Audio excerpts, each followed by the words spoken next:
Donc deuxième jour d'Italie, deuxième jour de grimpe. Ça fait du bien de dormir quand même après 36 heures, 48 heures non-stop. On avait fait la route et on a bien grimpé hier. Aujourd'hui on va dans un secteur un petit peu plus fourni, il y a plus de voies faciles, des voies plus longues aussi également. Donc on va se faire plaisir, faut le trouver, on l'a pas encore trouvé, mais ça va être sympa. Deuxième jour en Italie.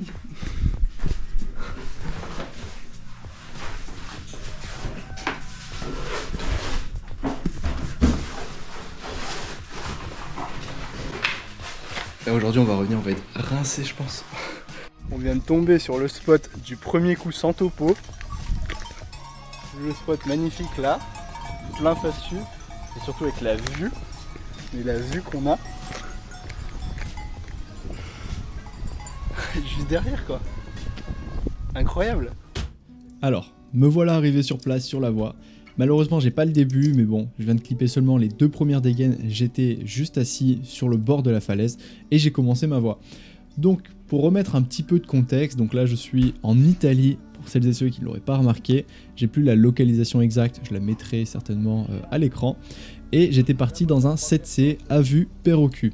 Donc ça veut dire que je pose moi-même mes dégaines, je ne connais rien à la voie était plutôt courte, je dirais une quinzaine de mètres avec des mouvements très physiques, très blocs, tu vas le voir.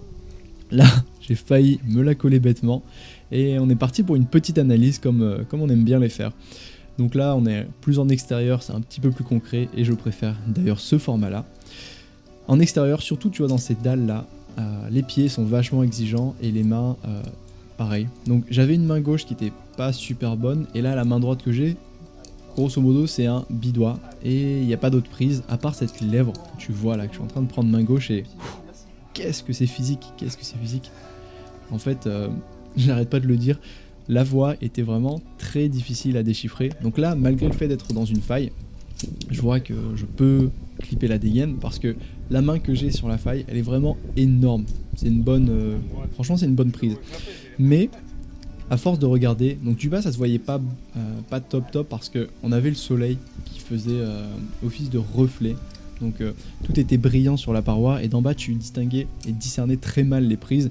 Donc quand tu avais un temps de repos comme là je le fais, il fallait prendre un maximum d'informations pour pouvoir ajuster ta stratégie et surtout ne pas te tromper de main parce que dans cette voie là, il y avait, je dirais vraiment un nombre de prises limité, donc tu pouvais pas, t'avais pas le droit de te tromper. Mais le problème c'est que les prises étaient tellement mauvaises et étaient tellement difficiles à cerner d'un coup d'œil que tu pouvais te tromper dans la préhension en prenant une prise peut-être main droite et une autre prise main gauche. Donc là tu vois, ça va faire peut-être une grosse minute que je suis parti dans la voie et je profite de ce moment de repos pour vraiment délayer parce que j'ai identifié si tu veux la suite de la voie qui correspond à la traînée blanche légèrement à gauche de la dégaine et ce sont une série de prises de 3 verticales, sans réellement de pied à part les mains que j'utilise juste avant. Et pour pouvoir remonter dedans, il va falloir que je me décale. Je vois un mouvement un peu en épaule sur la gauche. Je comprends que ça va être physique. Donc là, la main gauche, elle était vraiment, tu vois, minable. J'ai essayé de prendre une autre main gauche à la place parce que ça n'allait pas le faire. Et des fois, dans le à-vue, il y a la prise de décision qui te permet d'avancer et qui te permet de grimper plus vite. Tu vois bien que j'ai le coude qui monte un petit peu. Là, j'ai pris une main droite, elle est pas bonne. Je prends la main droite, je commence à sérieusement délayer, à sérieusement respirer parce que l'effort devient intense et j'ai pas envie de tomber dans le lactique, bien que je le sois déjà en fait à ce moment-là. J'arrive dans cette fameuse séquence de main droite, main gauche, main droite en verticale. J'ai pas le choix, il faut que j'arrive soit main droite, soit main gauche sur la dernière, mais à ce moment-là, je ne sais pas encore quelle main prendre. Donc je découvre, tu vois, je prends mon temps, j'essaie de regarder, je cherche, je déchiffre la voie à mesure que je progresse dedans. Je perds pas en tête le fait de devoir progresser, j'essaie juste de gérer mon effort. Donc respirer quand je peux, quand les mains me le permettent, voilà, décompresser. Mais en fait, à ce moment-là, j'étais déjà dans un effort, j'étais déjà en train de dober et il fallait que la suite soit plus facile. Il fallait que je me dépêche. Donc là je prends une décision, je prends l'épaule main gauche, je prends une inversée main droite, j'arrive sur une main et je comprends que la prochaine, tu vois, que j'essaie de prendre la main gauche, que j'ai essayé de prendre, bah finalement c'est pas la bonne main. Et donc là je suis embêté parce que je suis en train de faire des mouvements extrêmes pour rechanger de main. Donc t'as vu, je suis redescendu, j'ai changé de main, j'ai pris la main droite, j'ai repris la main gauche à la place de la main droite pour pouvoir prendre la main droite au-dessus, donc bonne main, et remonter les pieds. Sauf que la descente puis la remontée, donc là je prends la fameuse main, donc main droite que j'avais, elle m'a coûté tellement d'énergie que là je suis en train de trembler, je suis en train de vibrer. Je cherche ma prise, je prends la prise, mais mes pieds, voilà, mes pieds, ils sont pas bons et je me suis avoir avec la main, mais a posteriori, maintenant que je revois la vidéo, je pense que mon pied gauche tout simplement était pas bien placé, j'avais pas assez de tension. De toute manière, tu le vois, quand je fais le mouvement, je remonte le pied gauche et ça me permet de passer en lolotte et d'arriver plus sereinement sur la même main qui a glissé, certes, mais je pense que le placement de pied n'était pas optimal non plus. Je prends ma main gauche qui finalement est une bonne main. Donc à ce moment-là, je me souviens, j'avais un peu le seum parce que c'était la fin de l'effort. La voix était presque terminée.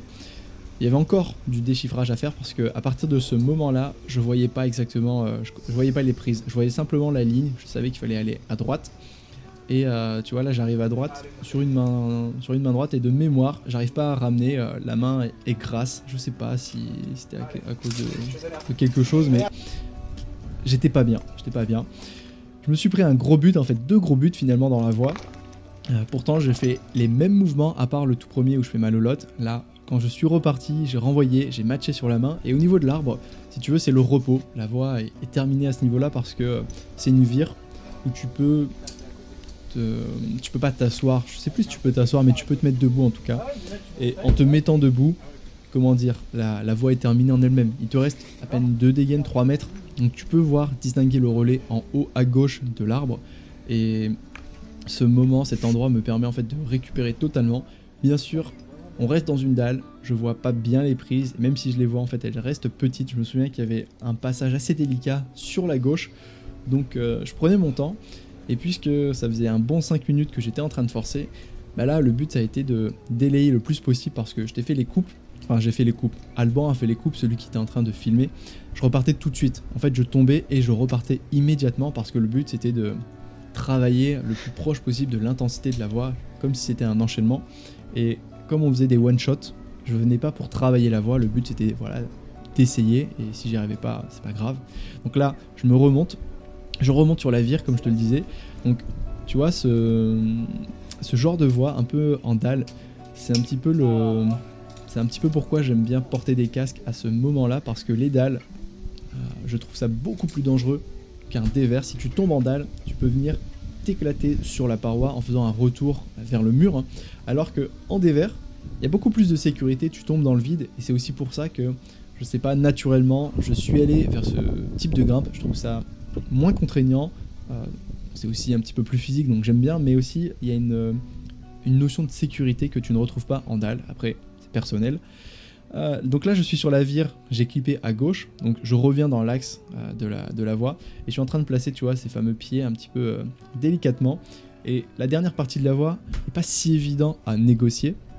Après, c'est pas non plus impossible, tu vois, je prends mon temps, je me calme, je replace mon pied, j'essaie de bien le bourrer, de bien le charger pour ne pas zipper.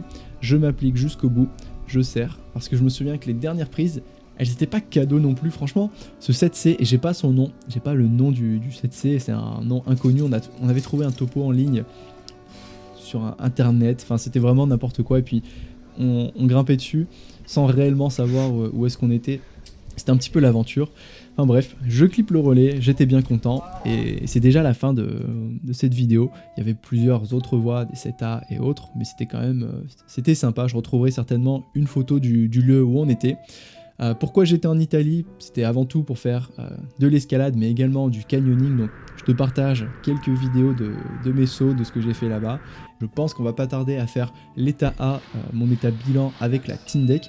Et je suis certainement actuellement en train de le faire. Concernant les douleurs, concernant le médecin, psoas et compagnie, je vais aller voir un kiné. Donc le problème n'est plus la fracture de fatigue. Ça, clairement, ça me dérange pas. Par contre, pour la grimpe, gros souci au niveau de l'aine. Le kiné m'a formellement interdit de reprendre la grimpe. Il m'a dit que ce que j'avais, c'était complètement incompatible avec l'escalade. Donc là, je dois faire un arrêt net pendant 2 semaines, 3 semaines. Comment te dire que ça va être compliqué pour moi. Franchement, je pense pas pouvoir m'arrêter pendant 3 semaines. Donc je vais continuer à m'entraîner tout en aménageant justement ces fameuses séances d'entraînement. Donc bien évidemment, je vais devoir faire un focus sur de la poutre. Ça ne m'enchante pas réellement parce que je vais perdre en coordination motrice et je vais perdre en technique. Après, je pense que je vais pas rester 3 semaines sans grimper, peut-être la première semaine et encore, mais la première semaine, je vais vraiment faire attention. Et à partir de la deuxième, je vais réintégrer de la grimpe, mais je vais grimper à une jambe. Je pense que c'est possible, ça mettra mon ligament ou mon tendon, ce qui pose problème, en pause, et ça sera déjà très bien comme ça. Je te tiens au courant des prochains événements, prends soin de toi, ciao.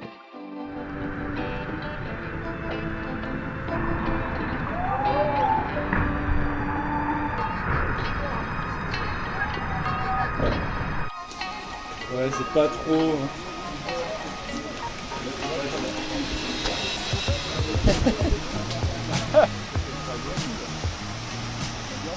Bien